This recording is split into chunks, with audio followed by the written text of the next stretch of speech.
건강 365 포인트 쏙쏙. 우리가 꼭 알아야 할 부분들을 정리해드립니다.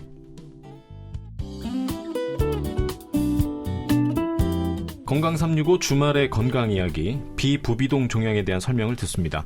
삼성 서울병원 이비인후과 홍상덕 교수와 함께 하는데요. 비부비동 종양, 사실 이름이 어렵잖아요. 발음하기도 지금 굉장히 어려운데, 종양이라고 하면 양성과 악성이 있잖아요. 둘 다 그리 흔한 질환은 아니라고 그러더라고요. 네, 굉장히 드뭅니다. 이게 그래서 쉽게 말하면 코 주위에 뭔가 덩어리가 생겼다라고 하면 비부비동 종양이라고 통칭해서 얘기를 할 수가 있고요. 거기서 이제 양성 종양이 있고 악성 종양이 있는데, 양성 종양 같은 경우에는 뼈에서 생기는 골종이라는 거, 그리고 사마귀의 일종인 반전성 유두종이라고 하는 거, 그리고 혈관 덩어리인 혈관종, 이런 것들이 이제 주로 발생을 하고요. 악성 종양 같은 경우에는 뭐 여러 가지가 발생을 하는데 굉장히 흔해서 저희 나라에 1년 동안 모든 암을 통틀으면 한 20만 명 정도가 암 환자로 신규로 20만 명이요? 네, 20만 명 정도가 발생을 하는데 그중에서 한 380명 정도가 이 비부비동 암으로 됩니다. 그러니까 암 환자 진단된 사람의 한 0.2% 정도, 그 정도가 이제 비부비동 종양 암이니까 굉장히 드물다고 봐야집니다. 그 비율이 높진 않네요. 네. 그 양성 종양 같은 경우는 그러면 말씀하셨는데 뭐 골종이라든가 뭐 혈관종 이런 거는 걱정을 안 해도 되는 건가요? 네, 대부분 그런 것들은 이제 증상이 없으면 수술을 하거나 치료를 안 해도 됩니다. 그래서 골종은 증상 없는 경우가 훨씬 더 많거든요. 그래서 우연히 발견되는 경우가 더 많고, 그래서 증상이 없다면 치료를 안 해도 되는 경우가 많이 있습니다.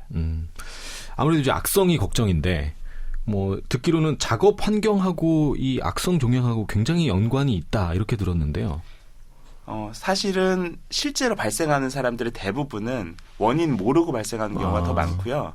근데 그 어떤 특수 작업 환경, 예를 들어서 성면이나 니켈이나 크롬, 무슨 나무 분진 이런 것들이 있는 환경에서 작업을 하시는 분들은 비부비동 암 중에 제일 흔한 편평세포암이나 선암 같은 것들의 발생 빈도가 높아지는 걸로는 돼 있습니다.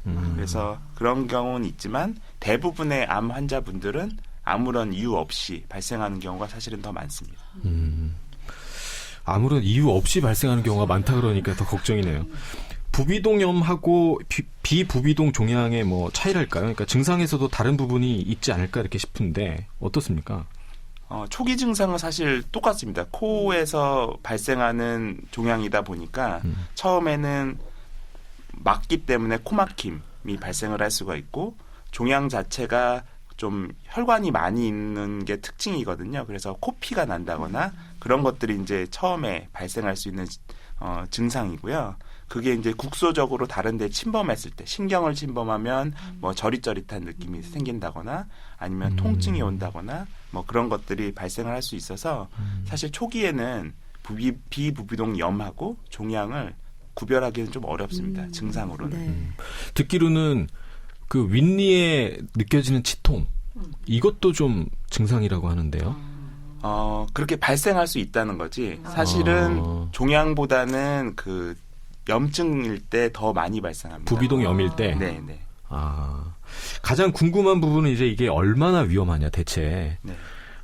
비부비동 종양은 물론 위험하겠지만, 그 초기 증상도 없다면, 이거는 어떤 계기로 우리가 발견할 수 있는 건지.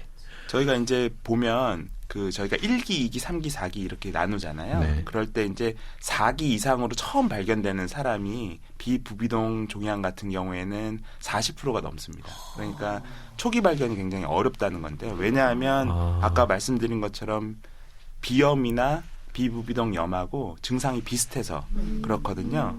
그래서 계기로 발견되는 거는 대부분 이제 감기가 걸려서 가봤더니 덩어리가 있네. 그래서 검사해 보세요. 이렇게 하는 경우가 굉장히 많습니다. 그 초기 발견이 사실상 어렵다 이런 말씀이세요? 그렇습니다. 네.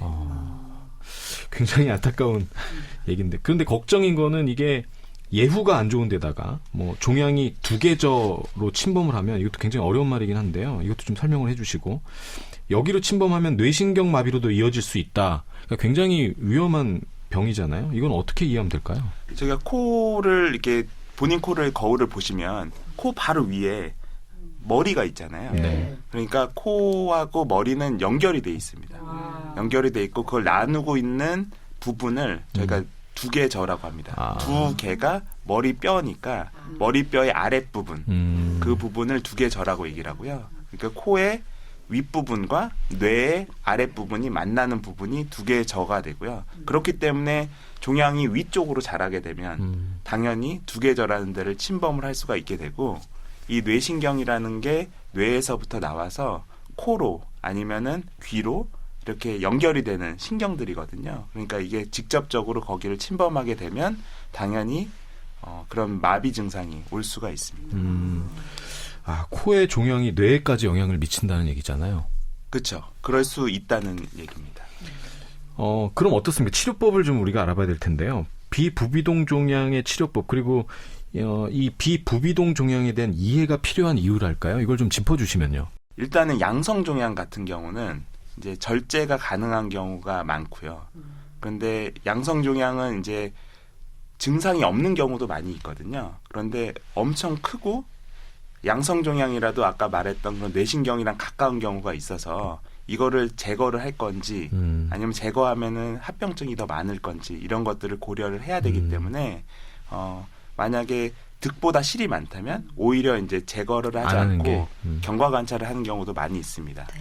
아까 말씀하신 골종이라든가 뭐 혈관종 같은 경우 말씀하신 그렇죠. 거죠? 예, 그런 경우가 그렇고 그리고 악성 종양 같은 경우 일단 치료는 무조건 해야 되는 거니까 그것도 종류가 많지만 그 수술을 하는 경우는 내시경으로 수술할 수가 있는 경우가 있고 네. 저희가 이제 그 절개를 해서 수술할 수가 있는 경우가 있으니까 그거는 위치에 따라서 병기에 따라서 저희가 결정을 해야 됩니다. 그 악성 종양 같은 경우에는 저희가 생각해 보면 코가 있으면 바로 옆에 눈이 있고 바로 위에는 뇌가 있기 때문에 저희가 뭐 위 수술을 하더라도 위 전절제를 하거나 아전절제를 하거나 이렇게 해서 대부분의 정상 조직을 포함해서 제거를 하는데 코 같은 경우에는 코를 없앨 수도 없고 눈을 없앨 수도 없고 뇌를 없앨 수도 없잖아요. 그렇죠. 그러니까 그 충분한 정도를 절제하기가 굉장히 어렵습니다. 그래서 아주 국소적인 일기암을 제외하고는 네. 대부분 수술을 하고 나서 방사선 치료를 추가하는 경우가